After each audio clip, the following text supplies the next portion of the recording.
जो अमीनुद्दीन खान साहब हैं उनको तो उन्होंने वो चले जाएंगे वहाँ पे इम्कानात है, ज़ाहिर हम अभी तक जब तक वो होंगे नहीं उसको पूरी तरह नहीं कहा जाएगा कि वो आईनी जो बेंच होगा उसके सरबराह बन जाएंगे। अच्छा। अब उन आईनी बेंच में कौन से जजेस जाएंगे जरा गौर कीजिएगा, वो बड़े इंपॉर्टेंट होंगे। सारी जो आपकी लेजिस्लेशन वाला मामला है पार्लियामेंट का वो उस तरफ चला जाएगा। साहब खबर और तज्जिया मुझे दोनों ही दीजिएगा कि हम देख रहे हैं कि पाकिस्तान मुस्लिम लीग नून में कुछ जजेस साहिबान के हवाले से खासा तजब्जुब पाया जा रहा है।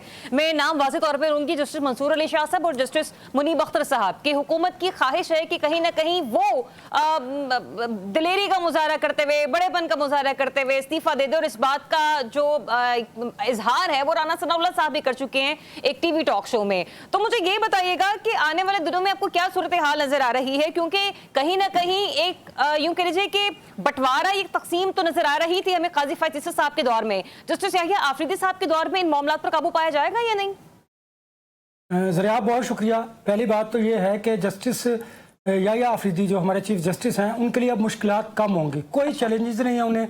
उसकी बुनियादी वजह ज़रा समझिएगा कि जो प्रोसीजरल कमेटी है उसमें उन्होंने मंसूर अली शाह साहब के साथ साथ जस्टिस मुनीब को, दोनों सीनियर जज शामिल कर लिया। अब आप ज़रा गौर कीजिएगा, ये बड़ी एक ब्रीक इस लाइन समझिएगा कि जो अमीनुद्दीन खान साहब हैं उनको तो उन्होंने वो चले जाएंगे वहाँ पे इम्कानात है, ज़ाहिर हम अभी तक जब तक वो होंगे नहीं उसको पूरी तरह नहीं कहा जाएगा कि वो आईनी जो बेंच होगा उसके सरबराह बन जाएंगे। अच्छा। अब उन आईनी बेंच में कौन से जजेस जाएंगे जरा गौर कीजिएगा, वो बड़े इंपॉर्टेंट होंगे। सारी जो आपकी लेजिस्लेशन वाला मामला है पार्लियामेंट का वो उस तरफ चला जाएगा, वो मामला बड़ा स्मूथली चलेगा।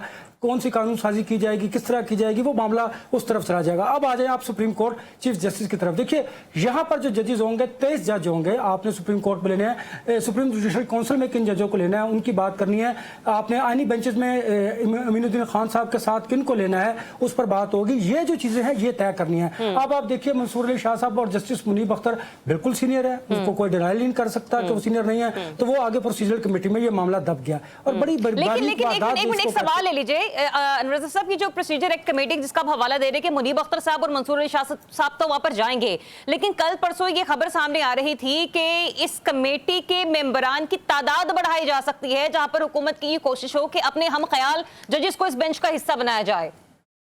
देखिए ज़रिया उसमें कोई फर्क नहीं पड़ता, अगर आप उसकी तादाद 5 भी कर दीजिए। हाँ जी। तो असल बात यह है कि आप देखिए कि जो आपकी आईनी अदालत होगी, आईनी बेंच होगा, उसका चीफ कौन होगा और उसके साथ कौन से जजेस होंगे वो बड़ा इंपॉर्टेंट है। अब आते हैं सुप्रीम कोर्ट का आज जो इलामिया जारी किया गया, उनके जो केसेस हैं, जो ज़ेर-ए-इल्तवा केसेस हैं जो 60,000 के करीब हैं, उनको कैसे कम करना है, उस बोझ को कैसे निपटाना है, आम आदमी को कैसे रिलीफ देना है। आप जरा समझिए कि बोझ जो है डाइवर्ट हो गया है आईनी बेंच की तरफ। सुप्रीम कोर्ट स्मूथली रन करेगी, यहाँ पर किसी किस्म की अब आपको तकसीम नजर नहीं आएगी। यहाँ पर जो सुप्रीम कोर्ट के अपने कोड ऑफ कंडक्ट हैं उनको बेहतर किया जाएगा, कैसे केसेस को फौरी तौर पर निपटाया जाएगा, टेक्निकली कैसे देखा जाएगा और स्पीड अप कैसे किया जाएगा, आम आदमी को रिलीफ फ्राहम कैसे किया जाएगा, सुप्रीम जुडिशल काउंसिल में किस तरह के केसेस। असल मामला क्या है कि आपने आईनी बेंच में किन किन को लेकर जाना है, सुप्रीम जुडिशल काउंसिल में आपने किसको शामिल करना है, बाकी सुप्रीम कोर्ट में किन को एलिवेट करना है और फिर हाई कोर्ट में किन जजेस को लेकर आना है। तो उसके लिए जो सुप्रीम जुडिशल काउंसिल में नाम मांगे गए हैं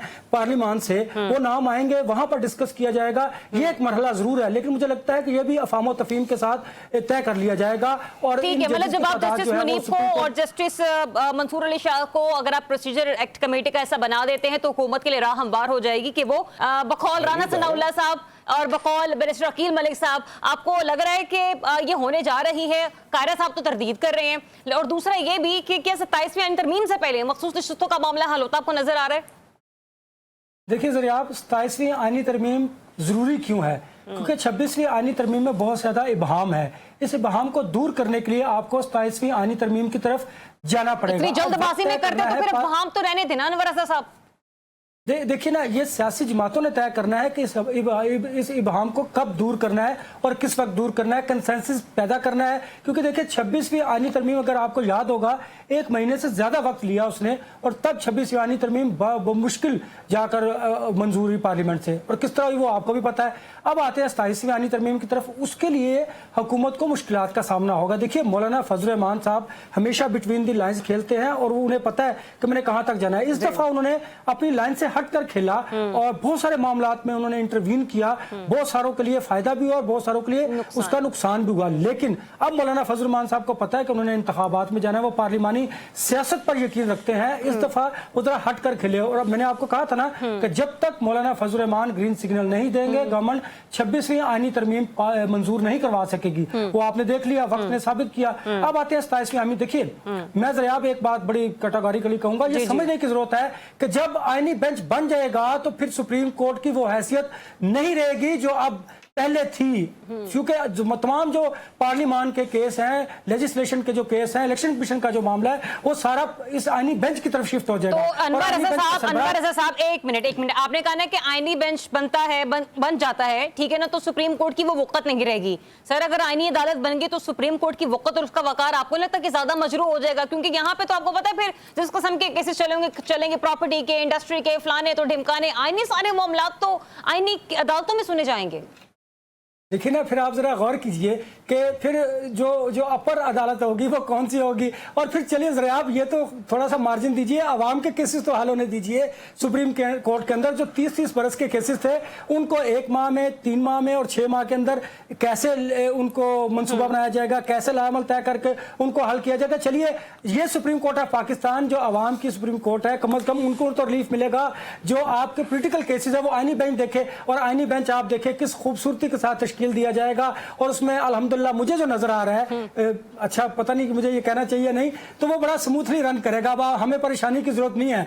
आवाम को, मैं भी चुके आवाम हूं, हमें परेशान होने की जरूरत नहीं है। उसकी वजह यह है कि आईनी अदालत जो है वो आईनी मुकदमात को बड़े अच्छे तरीके से हैंडल करेगी। और सुप्रीम कोर्ट ऑफ पाकिस्तान जो है वो कत्ल के, राजनी के, हाई कोर्ट के केसेस को वो बात फिर वहीं पर आ गई। अनवर रजा साहब, जो भी आप खुद भी कह रहे थे कि फिर रह कौन जाएगा सुप्रीम, आया कि